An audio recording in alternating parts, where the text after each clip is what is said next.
ભારે ઉત્સાહ ત્યારે સુરક્ષા બંદોબસ્તને લઈને પણ તૈયારીઓને આખરી ઓપ અપાયો છે। ગૃહ રાજ્યમંત્રી હર્ષ સંઘવીએ ડીજીપી વિકાસ સહાય પોલીસ કમિશનર સાથે રથયાત્રા રૂટની સમીક્ષા કરી। સાબરકાંઠા જિલ્લામાં પ્રધાનમંત્રી જન આરોગ્ય યોજનાની સેવાઓની જાણકારી અર્થે હિંમતનગર ધારાસભ્ય બીડી ઝાલા અને જિલ્લા કલેક્ટર નિમેશ દવેના હસ્તે આરોગ્ય મંત્રી મોબાઈલ એપ્લિકેશન ખુલ્લી મૂકી સરાહનીય કામગીરી કરવામાં આવી છે। જિલ્લામાં છેવાડાના માનવી સુધી આયુષ્યમાન કાર્ડ યોજનાનો લાભ પહોંચે તે સરકારનો પ્રથમ ધ્યેય છે, જે અંતર્ગત સાબરકાંઠા જિલ્લા કલેક્ટર નિમેશ દવે અને મુખ્ય જિલ્લા આરોગ્ય અધિકારી ડોક્ટર રાજ સુતરિયાના માર્ગદર્શન હેઠળ આરોગ્ય મંત્રી એપ્લિકેશન તૈયાર કરી એક નવી પહેલ કરવામાં આવી છે। એપ્લિકેશનમાં આયુષ્યમાન યોજના સાથે જોડાયેલ હોસ્પિટલનું નામ, સરનામું, હોસ્પિટલનો સંપર્ક નંબર તેમજ હોસ્પિટલ કઈ કઈ સુવિધા માટે જોડાયેલી છે તે બધી માહિતી આસાનીથી ઘરે બેઠા આંગળીના ટેરવે મેળવી શકાશે। થરાદના જેડા ગામે તળાવમાંથી પાણી ખેંચવા લગાવેલ કેબલની ચોરી થતા ખેડૂતોને નુકસાન। થરાદના જેડા ગામે સરકાર દ્વારા તળાવમાં પાણી ભરવામાં આવ્યા છે, જેને લઈને ખેડૂતો પાણીનો સિંચાઈ માટે ઉપયોગ કરી રહ્યા છે। ત્યારે ગતરોજ તળાવમાંથી પાણી ખેંચવાની મોટરના 2 કેબલોની અજાણ્યા શખ્સો ચોરી કરતા પોલીસ સ્ટેશન ખાતે લેખિત અરજી આપી હતી। મોરબી જિલ્લામાં દારૂના બંધનીઓની ચિંતામાં વધારો કરે તેવા સમાચાર સામે આવી રહ્યા છે। મોરબી જિલ્લાના વાડિયા વિયાણા તાલુકાના દેવગઢ ગામે ઘરમાં દારૂની રેડ કરી હતી, જેમાં ઘરની અંદર નકલી દારૂની ફેક્ટરી ચાલી રહી હોવાનું સામે આવ્યું છે, જેથી કરીને પોલીસે દારૂ ભરેલી બોટલો, ખાલી બોટલો, અલગ અલગ કંપનીના ડુપ્લિકેટ સ્ટીકર અને ઢાંકણા તેમજ બનાવટી દારૂનું 450 લીટર પ્રવાહી કબજે કરીને 2 આરોપીઓને પકડી પાડ્યા છે અને અગાઉ પકડાયેલા અને પકડવાના બાકી બુટલેગરોના નામ પણ આ ગોરખ ધંધામાં સામે આવ્યા છે, જેથી પોલીસે કુલ મળીને 8 શખ્સોની સામે ગુનો નોંધીને બાકીના આરોપીઓને પકડવા માટે તજવીજ શરૂ કરી છે।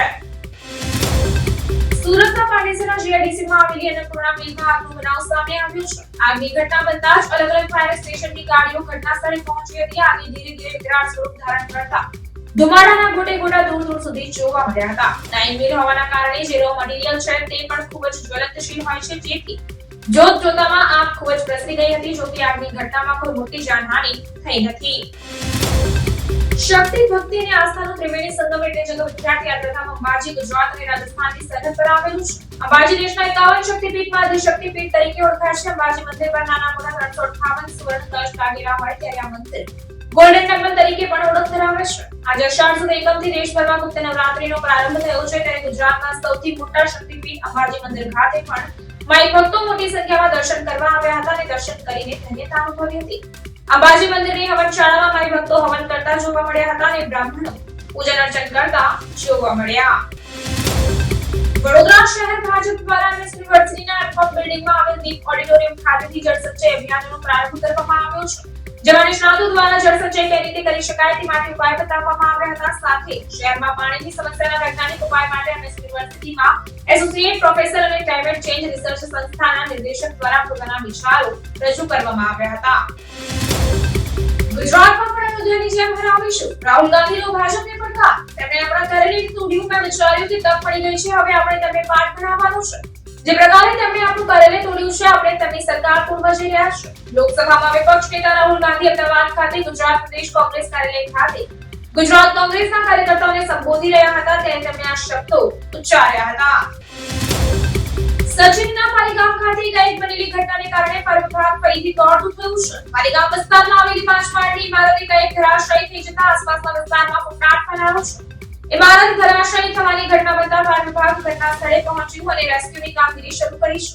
ફાયર વિભાગના ઉચ્ચ અધિકારીઓ તેમજ સચિન પોલીસ સહિતના અધિકારીઓ પણ ઘટના સ્થળે પહોંચી ગયા છે।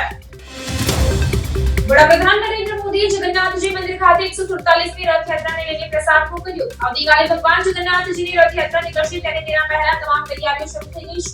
આ વચ્ચે વડાપ્રધાન નરેન્દ્ર મોદીએ અમદાવાદના જગન્નાથજી મંદિરમાં પ્રસાદ મોકલાવ્યો છે, જેમાં પીએમ નરેન્દ્ર મોદીએ પરંપરા જાળવી રાખી છે। નોંધનીય છે કે જ્યારે વડાપ્રધાન નરેન્દ્ર મોદી મુખ્યમંત્રી હતા ત્યારથી જ તેઓ જગન્નાથજી મંદિરે રથયાત્રાના અગાઉના દિવસે પ્રસાદ મોકલાવતા હતા। તે પ્રમાણે જ આજે પણ તેઓ દ્વારા પ્રસાદ મોકલવામાં આવતા તે પ્રસાદને ભગવાનને ધરાવવામાં આવ્યો।